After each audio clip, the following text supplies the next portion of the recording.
Many software businesses will spend $1,200 upfront to acquire a single customer, who only pays $100 a month. If that customer cancels their subscription before month 12, the business loses money on the transaction. You have to know exactly how many months a user will stick around to break even. Miscalculating that exact time frame, your customer lifetime value, means you will drain your cash reserves and go out of business. The starting point is the vanilla LTV formula, average revenue per user divided by your churn rate. If a customer pays $100 a month with a 5% monthly churn, that equals an average lifespan of 20 months. 20 months times $100 gives a customer lifetime value of $2,000. But this calculation assumes every dollar is pure profit, and the payment never changes. To see the actual health of a business, we must apply the corrections this basic formula leaves out. First, we have to account for the cost of goods sold. That $100 in monthly revenue isn't pure profit. You are paying for server hosting, third-party software, and customer support for every active user on the platform. We correct the formula by multiplying the average revenue per user by your gross margin, and then dividing by the churn rate. If we apply the SaaS industry median gross margin of 75% to our previous example, that $2,000 LTV drops down to $1,500.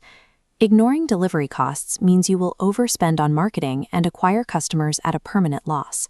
Let's test this with a new set of numbers. Your average revenue per user is $500. Your gross margin is 80. Divide that 400 by 0.02, and you get a true baseline LTV of $20,000.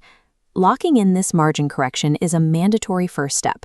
You have to get this right before we model the complexities of modern revenue behavior.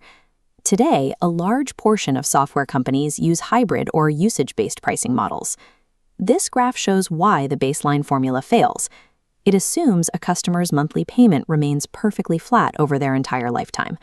In reality, successful accounts grow.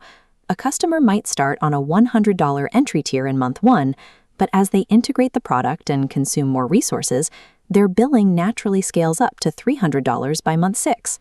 When your net revenue retention exceeds 100%, the math requires cohort-based modeling.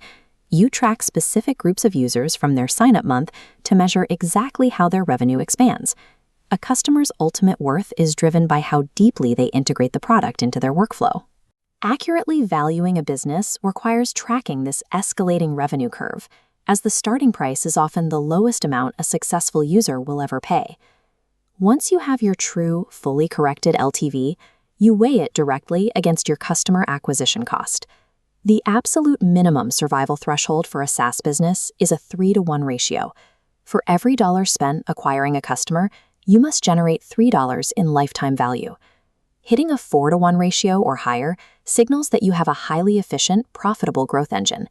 Securing this ratio provides the exact financial proof you need to confidently scale your acquisition spending. To calculate accurate unit economics, follow these 4 mandatory rules. Multiply your average revenue by your gross margin. Do not mix monthly and annual timeframes. Factor in expansion from net revenue retention, and maintain at least a 3-to-1 LTV to CAC ratio. Take a screenshot of this framework right now to use in your own business operations. Mastering these 4 metrics dictates the difference between burning your cash reserves and achieving market dominance.